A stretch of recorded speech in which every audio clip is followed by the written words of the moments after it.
Shawn O'Malley, welcome to Succession Stories. Hey, Laurie, thanks for having me on. Why don't we start with you? Tell me about you and how you got into what you're doing.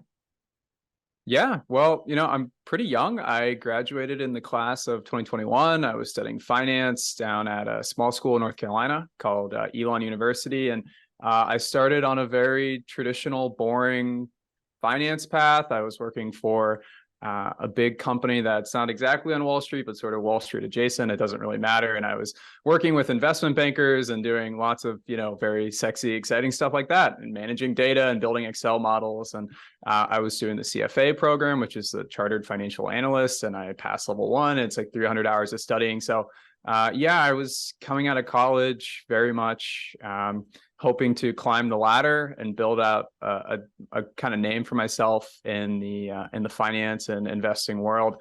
And as we'll talk about a bit more today, I found myself in an opportunity to jump ship and do something a bit more entrepreneurial, and I really love it. And I think deep down, I'm probably a risk taker and so also really love to write. And so to some extent, what I do now is an intersection of all these things: finance and writing and taking some risks.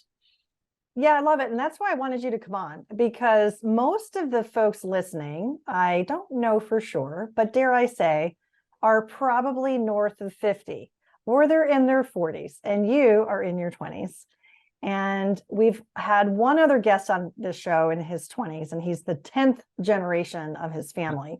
So it's a little bit different situation than yours. What I find interesting about your story, as we're going to tell a little bit more about it, and the company that you're with, is that you've got a pretty interesting opportunity from a career standpoint. You're going to tell us, I'm sure, about how you've made this switch from Wall Street to kind of Wall Street adjacent and building the business that you're in now. So why don't we jump to that? How did that come together? Yeah. So, as I was preparing for this classic finance career and was doing all the things in school and mock interviews and prepping very much to do what Wall Street does so well, is make themselves rich and manage other people's money while doing it. And it was something that I found generally very stimulating, which is investing and understanding financial markets. And so, while I was studying and working my way through school, I started looking for podcasts that I would listen to on the side that would really kind of scratch the itch of, not just learning about the boring kind of standard economics and business management stuff that you learn in school, but I was really captivated by stock investing and kind of the big picture of what was going on in financial markets. And so it was actually during the COVID lockdowns. I got sent home from school in March 2020 and was locked down with my parents in our house, and was looking for some opportunities to kind of escape and go for walks with my dog, and also be productive and really use the pandemic as a learning opportunity, because it suddenly became very clear to me that I had no idea how long this was going to go for, and I should probably try to make the most of this time. And I remember pulling off my phone and looking at Spotify and just typing in investing podcasts. And I found my current employer that way. It just through sort of the algorithm and some luck there. The name of our company is the Investors Podcast Network. And I started listening to the shows and fell in love. I fell in love with the guests that they brought on every week and the constant learning and really just their way of thinking about stock investing. So I listened to the show for 2 years, and flash forward, I listened to it, like I said, through my junior and senior year of college. And then coming out of college, I'm working this corporate finance job. I'm studying for the CFA. And all of a sudden, on one of the weekly episodes of the podcast, I hear that there's an opportunity to join the team. And so I jumped on it. I think I had literally just started my job maybe 2 weeks prior. So I get on and I talk to the Investors Podcast CEO and co-founder and podcast host, Stig Brodersen. And he looks at me and he goes, "Is there a reason why you're applying for this job after you just started your first job out of college?" And it probably seemed like a red flag to him. And in hindsight, I think it was a green flag, because it was an indicator of just how passionate I was. And so thankful for everything I'd learned from this podcast company, that I was willing to jump ship and abandon almost my entire kind of career and life plan as I had imagined it up until that moment. for this opportunity. It was funny enough, the opportunity was actually to be a YouTube host, which is not something I'm cut out for. I'm pretty introverted. I know nothing about editing and making videos or anything like that. But again, I was just so excited by the opportunity, and honestly, probably very naive and a little dumb. But it just, I knew that I wanted to get my foot in the door. And so it was also funny too. I did that first interview, and I was so used to, getting prepped to do interviews for kind of Wall Street style jobs, took myself very seriously, took the interview very seriously. But 22 minutes into the call, Stig looks at me and he goes, "You're like a robot." I had such high hopes for meeting you, and I just feel like I don't know who I'm talking to. I don't know you at all. And I'd like to think that's not who I am. I think that I was nervous to meet him and nervous to do the interview. But basically, he gave me a second chance, which I'm really fortunate that I had that, because otherwise I'd probably just be climbing the ladder right now at my corporate job. And we had a heart-to-heart conversation, and we ended that first call, and he said, "Look, I want to keep in touch. I don't know if I'm going to hire you today to be the YouTube host at 22 right out of college, but I do want to keep in touch." And he did. He followed up 2 months later, and he gave me an opportunity to sort of prove myself.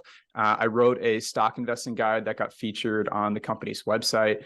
And I also was working on a stock investing blog that I was sort of writing personally, and he read that. And I think after seeing both of those samples, he mentioned that they're looking to build a newsletter business, which I'm sure we'll talk about more today. And that was ultimately what I was brought on to do. So yeah, within a short period, I was working a corporate job and studying for the CFA and trying to figure out what my route up Wall Street would be. And as I sort of think of it now, I'm what you might call a recovering finance bro. I've gone from just thinking about how I could enrich myself and climb the ladder to now being in a position to educate other people about finance, and be more humble about what I know and what I don't know, which I do through the newsletter that we write. That's fantastic. Thanks for sharing that background. Why don't you tell me a little bit more about the Investor Podcast Network and the newsletter as a startup? Yeah. So the Investors Podcast Network is the world's largest stock investing company, which sounds really impressive, and it is impressive, but it is also kind of a niche that we've carved out and got our name in early. And as I mentioned, Stig, and then his other co-host Preston started the podcast together in 2014. It's called, their flagship show is called We Study Billionaires. And I think Stig would be the first one to tell you that it was sort of a matter of luck that not a lot of people were even doing podcasting back then. There definitely weren't many stock investing podcasts going on. And they found this sort of feedback loop where they got at the top of the charts, and they just kept getting recommended by the algorithm, and that kept accelerating and building on itself. And 8 or 9 years later, we have 140 million downloads. And I say we as if I deserve any credit for that, which I don't. But during that time, they did some other stuff like, I think they first started doing book reviews. And so they would basically just ask for people's email addresses, and they would email them a written version of the book review that they had done on the podcast that week. And so they had basically accrued, a few thousand email addresses over the years that they weren't really doing anything with. And as I mentioned, I was brought on to start this newsletter business. And so, as it was sort of originally outlined to me was, hey, we have a lot of email subscribers. When you look at some of these other major newsletter publications like Axios and Morning Brew, and which is really popular with my generation and with millennials, I think they have like 5 million daily readers, which is just huge.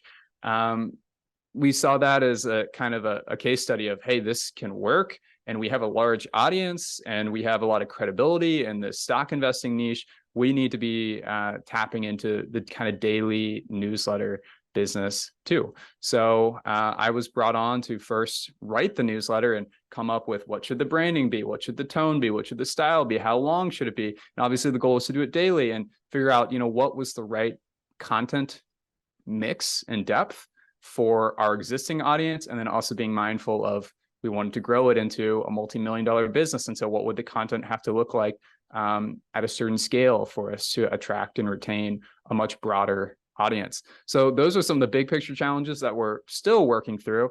And now I've taken a lot more responsibilities of actually managing the business and We have $100,000 advertising budget that we plan to execute on Meta through Facebook ads and Instagram ads and, other sort of cross-promotional and growth opportunities. So I'm managing some of that stuff now. We also have a team of 3 or 4 of us that work directly and indirectly on the newsletter in one way or another, doing sales for it, writing it, editing it on a daily basis. And so, yeah, it's been quite a journey over the past year. And I'm always excited every day I wake up to see what's next. Did you ever think that you would be a creative? Some part of me always thought I had this romantic idea of being a writer. I was always into philosophy, and I love the idea of like being this recluse writer, but I also love the idea of working on Wall Street and being like a big finance bigwig, which is obviously quite a dichotomy. And so to some extent, I feel like I've been able to combine both of those fantasies, and I feel really fortunate about it, where I get to, it's a financial markets newsletter. And so I, kind of quite literally get paid to study financial markets and share what I learned with other people, which is creative and involves writing and forces me to be very thoughtful, while also kind of making me feel at least like I'm plugged into the world of Wall Street. What's the level of empowerment that you feel in this role? Because it's a new role, right? There wasn't anyone in your shoes, no one to follow. You've got mentors, maybe you don't. How does that all work? Yeah, I think really, if I look back, it's a recipe that doesn't work for everyone. And I'm not tooting my own horn, but it did prove very motivating for me in the sense that I was given a lot of trust really early on. As soon as I joined the team, it was sort of seen as there was this extensive filtering process to get the job. I did 3 interviews with Stig. I did, as I mentioned, multiple sample writings, proving that I kind of knew what I was talking about. But once I got in the door, it was like, hey, anything you want to do, whatever you think is best, let's do it that way. And I didn't have to explain my decisions all that much. So of course I did to some extent, but there was just a lot of trust really early on to say, hey, let's fail fast. And it's okay to fail. You're really young. You're going to fail and make a lot of mistakes. But there's this great quote from Ray Dalio where it's pain plus reflection equals growth or progress, one of those 2 words, but it means the same thing. And the idea is it's okay to make mistakes as long as you learn from them. If you don't learn from them, it goes to waste. So that was sort of something I heard very early on when I joined the Investors Podcast, and I'll call it TIP. That's just the acronym we use for short. Early on at TIP, it was really just, it's okay to make mistakes. And you're going to send an email out to 30,000 people every day, and you've never emailed more than 4 people before in your entire life. And that's okay. And we're going to do that together, and you're going to make mistakes. And Stig, the CEO, has been a great mentor to me. And then I had a couple other members of the team at TIP who were sort of helping along the way. But at the end of the day, there was just a lot of trust given to really anyone who joins TIP. If once you make it through the door and you've kind of proven that you're worthy of working there, it goes from being really skeptical to being, hey, you're a part of the team, all hands on deck, let's get stuff done, let's check off the boxes. So yeah, it was really been a whirlwind experience where, I had very narrow responsibilities at my, let's call it my corporate job, where I had a couple of things that I was supposed to check off every day and do them really well. And that's great. And, kind of as is true with any startup, and we're no different. We have less than 30 employees, and it's ultimately a very small company, even though we do have a fairly large audience. You wear a lot of different hats, and I've been given the opportunity to wear those hats. And the only requirement of me was just to be honest and transparent about what I've learned along the way while managing those responsibilities, and being upfront about mistakes that I made along the way. So that's great. When there's something you don't know, how do you go about learning it? That is a great question. One of the wonderful things that I think is a huge advantage for our company is that, like I said, we're a stock investing podcast company at our sort of roots. And so over the years, every week, multiple times a week, we've had some of the world's best investors on, and they're sharing wisdom and book recommendations and podcast recommendations. And so continuous learning is a value that we actually take really seriously and put into practice at TIP, because we're on, at the end of the day, we're all a bunch of nerds who like listening to stock investing podcasts. And that tells you a lot about the type of people that we are. So we're also the type of people that are always, the first thing I did when I was in a position to manage others on the team and kind of got promoted from a writer to a manager was, I think I read 2 or 3 books on management. So obviously you can't find all of life's answers just by reading books, but some combination of soaking up wisdom from some of the wonderful guests we've had on our podcast over the years, and looking for books that were really insightful, and then also just testing things in real time, has probably been the formula generally that we use at TIP of let's copy, and the word we use is mimic others who have found success in whatever we're looking to do, and either building a newsletter business or doing something different with podcasts. Or like I mentioned, I was originally interviewing to be a YouTube host, and we were studying other YouTube hosts to see what they had done well and figuring out what we could mimic and clone and replicate, what we could do better than them. And then obviously testing that and learning for ourselves. Okay, hey, this doesn't work. We should do this differently. This is too hard to do. So it's some blend of almost what I would call theory and practice. What advice would you give to business owners when it comes to recruiting and retaining Gen Z talent?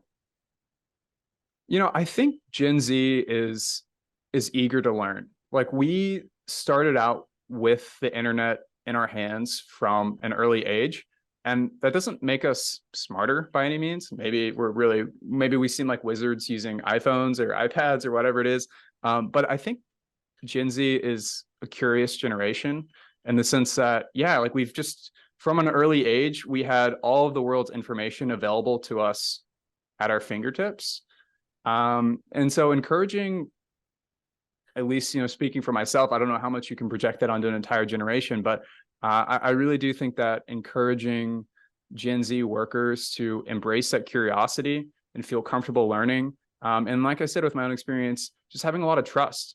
I do feel like a lot of my friends and colleagues and people I know who are around my same age, we're all really eager to jump into the workforce.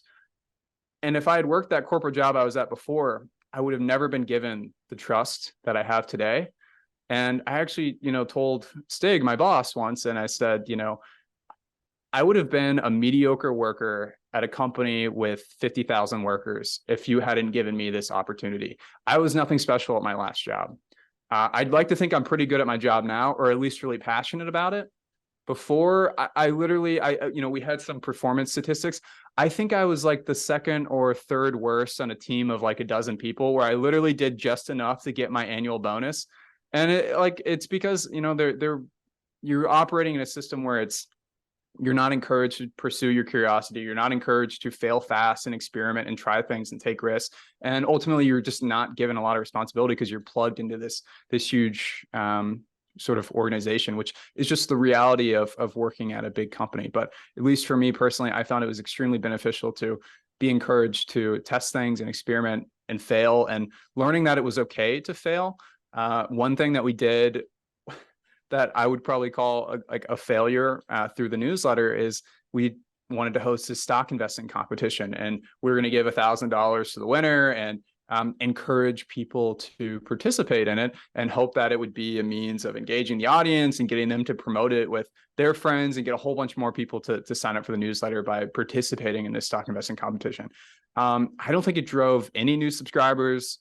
Like 5 or 6, maybe a few more people even submitted applications to do the competition, and we still had to give somebody $1,000. So it ended up being, $1,000 isn't a lot, but also when I was like 23 and it was like my first initiative with the company, I was like, all right, I just wasted $1,000 for the company. That's not a great feeling. I don't remember anyone pointing a finger at me, getting mad at me, even blaming me. The response was, it didn't work. What can we learn and what can we do differently? And sincerely, that's really what it was. And I actually really did learn that it's okay to fail, which I think that, especially for people early in their careers, that's not a lesson people learn soon enough. Because I know, speaking from experience, I would still be working this way in this feeling of like, hey, it's not okay to fail. You can't make mistakes. You have to be perfect. Because honestly, that's what you're taught in school. Like if you're recruiting kids from really high-end competitive colleges, they've all been taught to score perfectly on exams and not make mistakes. And it really is kind of an eye-opening experience when somebody says, it's totally fine that you lost money for the company. That's not the problem. The only reason we'd be upset with you is if you did that and didn't learn anything from it. Where do you see yourself in the next 5-10 years? You know, I've really tied myself to this newsletter business that we're building at the Investors Podcast. And the newsletter is called We Study Markets. And we're up to 36,000 readers now. And like I said, we have two other writers who I manage who work on it. We have a fully devoted salesperson who works with advertisers to monetize it and bring in revenue for the newsletter. And we're sort of probably break even, but also we're spending a lot of money on ads to grow it. So the hope is that within the next 3 to 5 years, it will be a profitable multi-million-dollar business unit. And in that sense, I feel a lot of pride in being an intrapreneur as opposed to being an entrepreneur. Even though I love the fantasy of being an entrepreneur, which I think a lot of people love, realistically, I never would have been the person to quit my job and put a bunch of money on the line to do something as uncertain as starting any company. And so with TIP, they gave me the opportunity to have a baseline salary, which covered my needs, and then capture a lot of the upside of being the entrepreneur who figures out how to build this newsletter business. You know, TIP, like I said, has a nice audience in the podcasting world, but it was hoping to diversify into a broader media company and get a little bit less of our revenue coming explicitly from the podcasting business and get new revenue streams coming in. And that was why the newsletter business sort of opportunity was appealing to TIP. And I was given the opportunity to build that as an entrepreneur. And so, you know, sometimes I ask myself, you know, am I incentivized enough to work on building the newsletter into a hundreds of thousands, millions of followers, subscribers down the road? And I think I am. And that's because to some extent, I feel like I owe a debt to how much trust was given to me at such an early age, and how much responsibility was given to me, that I feel extremely loyal to TIP. And then, as I mentioned, I'm in this situation where I have a baseline salary that covers my basic cost of living and takes a lot of the risk out of entrepreneurship and intrapreneurship, while also incentivizing me to, hey, if you build this in $1 million business, you can also be making well north of 6 figures or whatever it is, based on kind of a percentage of revenue and ad sales as we have it structured. So I guess that was a really long answer. The short answer is, as long as the newsletter business keeps growing, I hope to be there growing it. I hope to make it into a multi-million-dollar business. I hope to have a team of people reporting to me and continue to grow that. And ultimately, to some extent, I hope to pay back the generosity and investment that was made in me so early by Stig and by TIP, by turning the newsletter into a successful business. I love it. I love it. Shawn, if people want to subscribe to the newsletter, learn more about it, what's a good way for them to connect? Yeah, you can connect with me on Twitter, or I believe it's westudymarkets-beehive.com is the URL. Well, I'm sure we'll have that in the description. But it's the easiest way to just go through, and you can see the full archive of all of our past newsletters. Like I said, we do one every day. You can also go to theinvestorspodcast.com. Generally, you'll also find links to the newsletter there, and you'll find all of our podcast content and many of the wonderful interviews that we've done. But yeah. Awesome. Yeah, we'll definitely have the links in the show notes, no doubt about it. Shawn, thank you so much for coming on Succession Stories. And I love how you talked about being an entrepreneur and how the organization is building this startup. We're going to have you back on when you are, 100,000 subscribers and say, hey, look back at that. It didn't take us as long as we thought. Wouldn't that be fun? That would be a blast. I'll be counting down the days till it happens. Absolutely. To our listeners, thanks so much for tuning in to Succession Stories. Be sure to subscribe in YouTube and, of course, on your favorite podcast platform. Tune in next time from transition to transaction.